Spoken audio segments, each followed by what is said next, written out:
Hi friends, it's Cheryl from the Lifestyle Digs. It is February 28th today, and I am here to do my month-end roundup of the things I've been doing in February. As most of you know, I am an international house sitter. I am currently in British Columbia, Canada, and I am house sitting on a small acreage. I did a video a couple of weeks ago or a week ago when there was snow on the ground. As you can see behind me, no snow on the ground, and I was going over what it's like taking care of farm animals when it is freezing outside and a person would rather be inside. So I like my hat here. I had to put it on because my hair's kind of messy. It says Paris on it. Came back a little souvenir from France. Anyway, aside from house sitting and all the snow on the ground keeping me mostly at home, it's been a pretty quiet month. I have been watching the weather forecast for the mountains. If any of you have watched the TV show called Highway Through Hell, you will know that some of the mountains around British Columbia get pretty dicey when you're trying to drive them in winter conditions. So January, February, really tough to make a decision to drive on these mountain passes. You never know when a sudden snowstorm is going to come up. And the reason I need to drive in the mountains is because my horse lives in cowboy country and I have to go through all these mountains to get to him. So I am happy to say that I finally did get to visit him just yesterday actually, and he's doing good.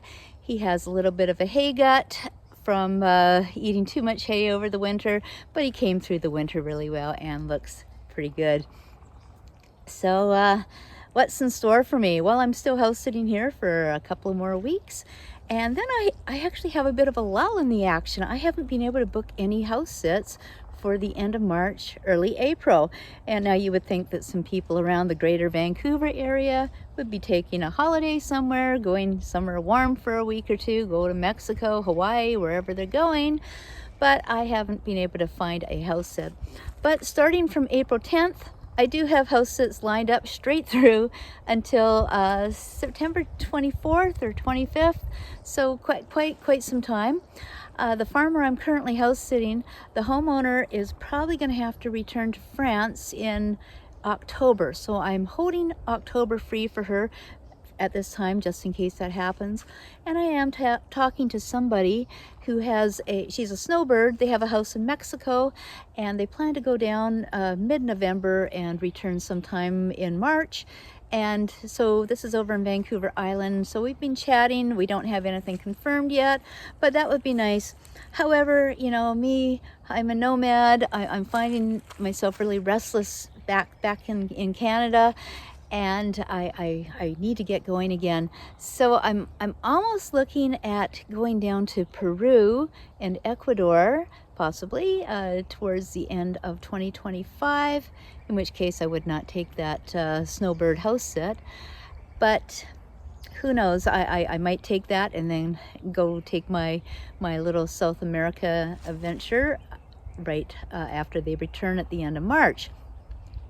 And South America was actually where I was headed over a year ago. My plans were to head down there in February, but I got sidetracked when I took the volunteer position on Myro Island, which is in the Caribbean. It's part of St. Vincent and the Grenadines, and it's one of the southern Caribbean islands. Population 300 people, about the same number of goats, and about 150 dogs. So just mostly checking on the island animals and house sitting, walking the dogs at the houses that the volunteers lived in. So there you go. My February has wrapped up, and on a good note, because I got to see my horse again for the first time in nearly 2 years. He lives on a retirement ranch up in cowboy country. And I have house sits coming up, but I don't have house sits lined up for the end of March, early April. So I'm just sort of hoping that I'll find something locally. Who knows? You never know. People have a last minute getaway. So that's about it for this time. This is Cheryl from the Lifestyle Digs. Thanks for watching my monthly vlog, my roundup of everything I've been doing this month. Bye for now.